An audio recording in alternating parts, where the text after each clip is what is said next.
morning, guys. Hope y'all are having a great day. Welcome back. We've got another vintage razor shave for you. Before we get started, I've got my brush and my razor soaking. I've got my coffee. We're going to go ahead and get a little bit in our system and we'll get this shave started. Alright. That is good coffee. Hope y'all have a great last week. Hope this week works out really well for you. Last few days of 2018. Hope you have a happy new year and a prosperous new year, and I hope your health is great. We're going to go ahead and jump right into this. So today we're going to be using the spiced rum sample again, just because it's a great soap. It works. It's out. I want to keep testing it, so we're going to use that. I got our brush. It's been soaking. It is the reknotted vintage everready Badger. It was given to me by Andrew, so thank you for that. It's the everready 200T with the Badger. This is a no prep shave. So when I do no prep shaves, run the water over my face there. All right, shake out the brush as best I can, and we'll get to lathering.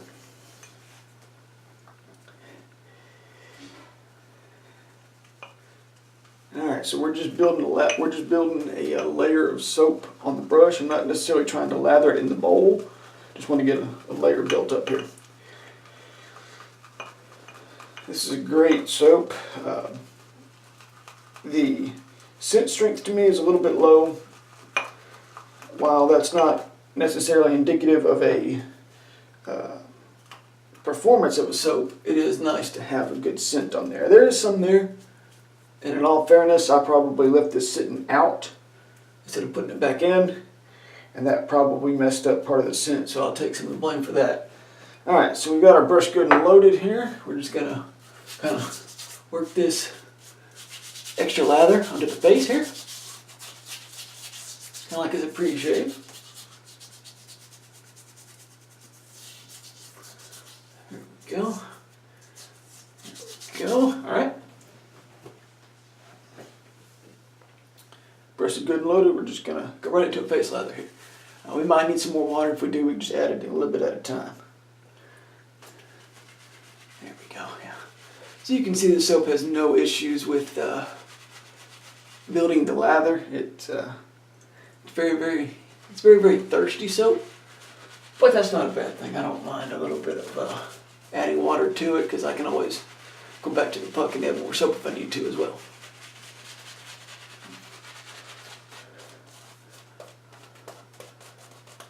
Now, I am primarily a single edge shaver. I don't normally do a double edge, but that doesn't mean I can't use them. There we go. It's getting good now. I do find that you do have to take a little bit of time with this soap, build it up pretty good. Once you do that, though, yeah, you're rewarded with a good lather.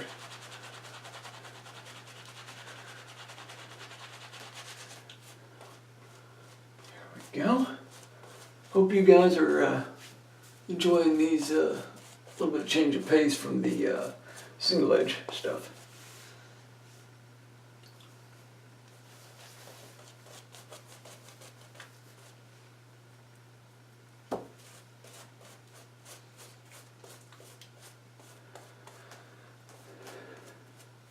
Alright, so you can see there's the brush with the load on it.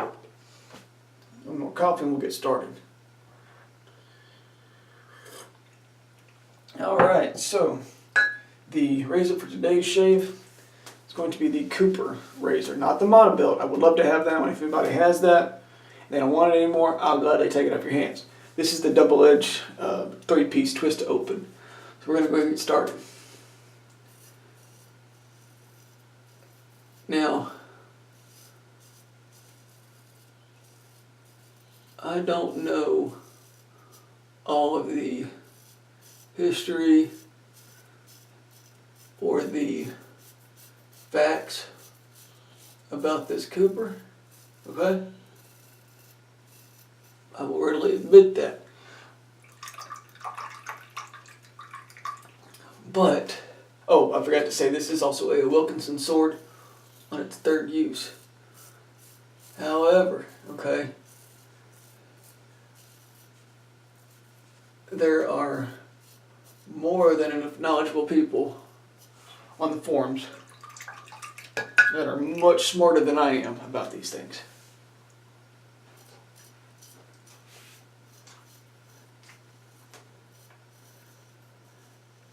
I'll kind of give you a brief, I guess you could say synopsis or overview, however you want to look at it. It's one of them $5 words right there, synopsis.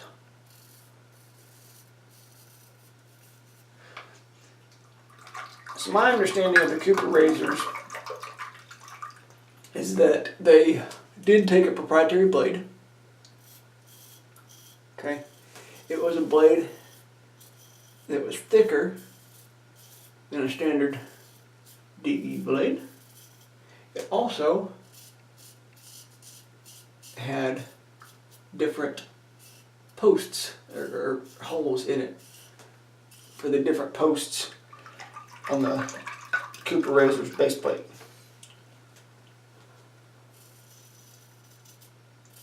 My guess would be that was there to compete with Gillette at the time. However, as we know, because ain't nobody running around collecting vintage Coopers, alright, that Gillette definitely won that battle. Alright, there's the first pass. Got a little bit of irritation right there, but that was probably me. Coffee, we'll go right back to starting here. Okay.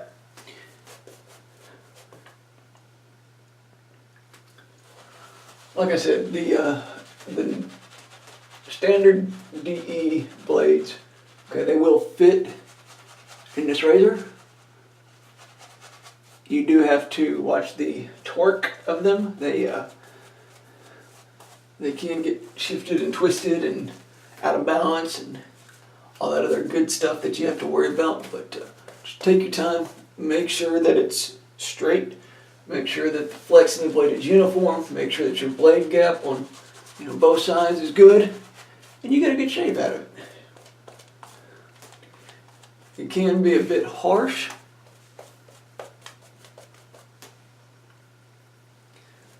But if you take your time, and the one thing I would say, if you have good technique, okay, even if you have a harsh razor, it's all about technique.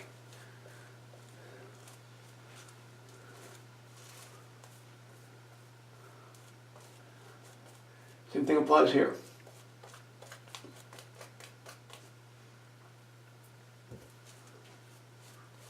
There we go. Back on that side. This is a one-day growth, by the way, guys.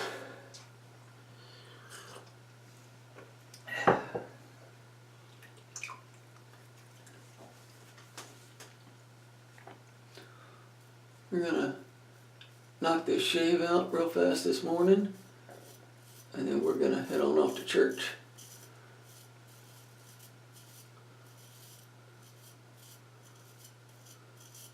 There we go. You can see here how I'm going slow. And the reason I'm going slow is because I know this razor. I've used it a couple times before, and it gives a good shape. You just have to be mindful of what you're doing. Right? And you may not can tell here, but I am stretching the skin with my fingers down here at the bottom of my neck. And I'm just kind of pulling it the direction that I need it to go. There we go.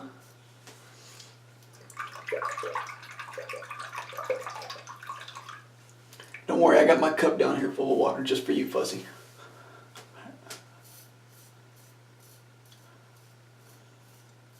Okay. Like I said,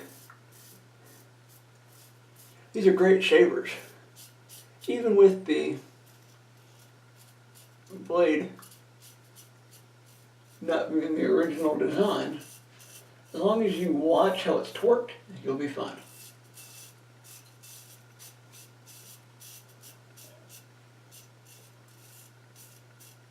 Not a lot of overhang on the edge of the blade either, which I guess is a good thing. People seem to clamor about that.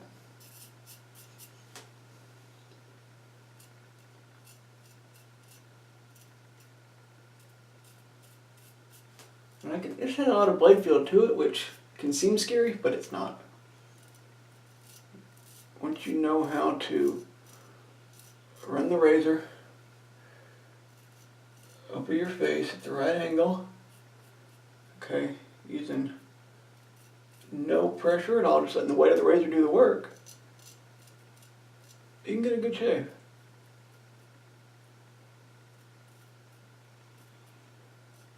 See how I'm just going real light with it? Yeah. That's what you gotta do.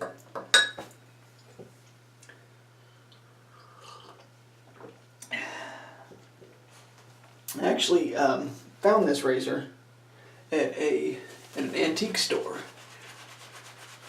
down here in my town, and they had like $4 on it. I couldn't really tell what it was until I got home, punched it. Of course, you'd had to use the internet to do my research, because I don't have the book. And I didn't want the cartel to get after me, for giving out the wrong information. You gotta watch out for them, they're always around. Isn't that right, Flash?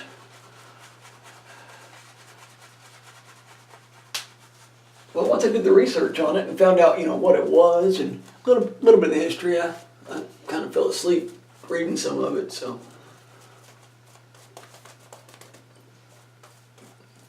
I actually figured out that these are pretty cool razors. They've got a pretty good niche following here on the wet shavers hobby. So I thought that was kind of cool too.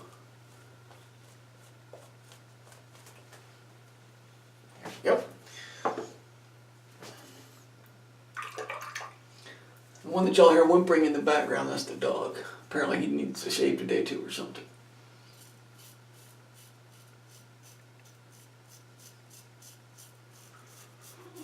There we go. Just come right back here.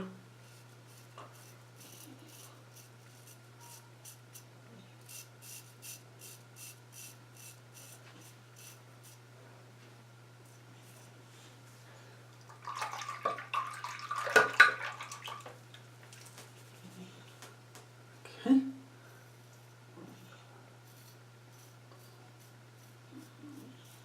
This razor and blade combination can feel very aggressive if you're not used to having blade feel. Okay, it's not the open combs that make them aggressive, guys. I keep hearing that out there, and that's just not the truth. Okay, it's the blade angle. Yeah, I got myself a little bit right there, but that's okay.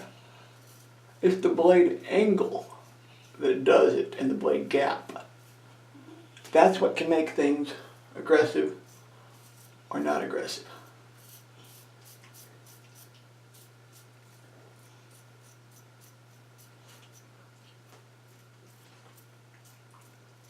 And this blade probably is about done too.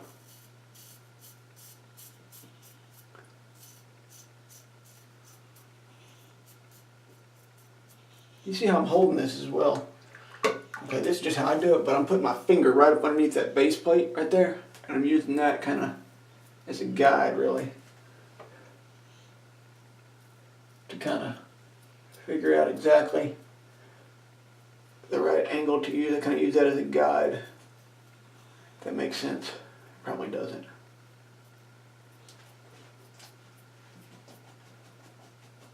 As you can see, I'm using just no pressure at all. Just letting the weight of the razor do the work. There we go.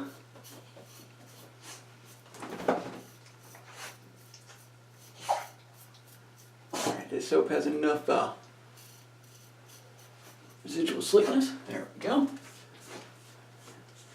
And that is good enough for a Sunday morning going to church shave. I got a couple little weepers on here. We'll take care of those real fast. Get this aftershave on, we'll be done. Right, if you don't have a styptic pencil, they're wonderful things. There we go.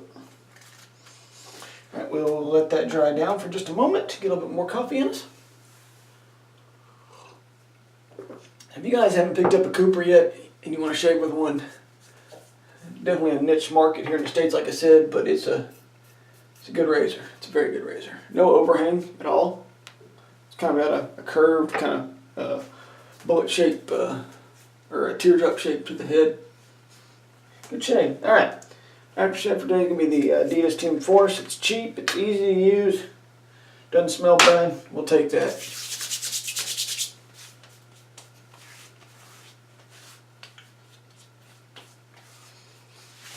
And there you have it. That's the Sunday morning vintage Cooper shave with the 3-piece Cooper razor. You guys take care. Y'all have a great day. Hope you have a very, very, very happy new year. Wishing you nothing but health and prosperity. Until next time, guys, we'll talk to y'all real, real soon. Take care. Bye.